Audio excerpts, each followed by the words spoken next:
Super சாஃப்டான இந்த burger buns வெறும் கோதுமை மாவுல செஞ்சிருக்கிறது எவ்வளவு சாஃப்டா இருக்கு பாருங்க.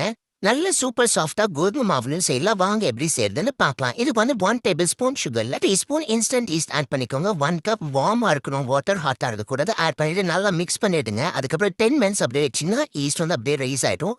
இப்போ 3 கப்ஸ் கோதுமை மாவுல 1 டீஸ்பூன் சால்ட் ஆட் பண்ணிட்டு நல்லா மிக்ஸ் பண்ணிடுங்க.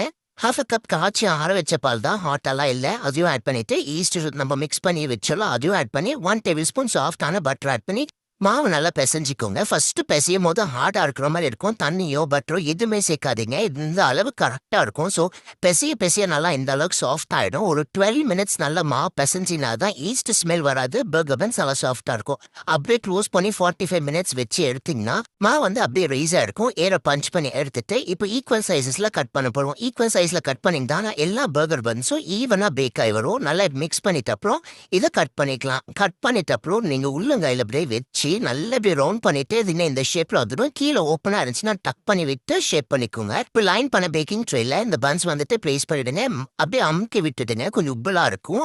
ஏன்னா இன்னொரு 30 மினிட்ஸ் விட போடுவோம். 30 மினிட்ஸ் க்ளோஸ் பண்ணி வச்சிங்கன்னா இன்னும் நல்லா அப்படியே ரைஸ் ஆகி வரும். மில்க் வாஷ்ல பட்டர் வாஷ் கொடுத்துட்டு மேலே எல் ஆட் பண்ணிட்டு இது வந்துட்டு 200 டிகிரி செல்சியஸ் 15 மினிட்ஸ் பேக் பண்ணி எடுத்தீங்கன்னா சூப்பர் சாஃப்டான பர்கர் பன்ஸ் ரெடி ஆயிடும். கண்டிப்பா ட்ரை பண்ணி பாருங்க. Happy cooking. Blessings to you all.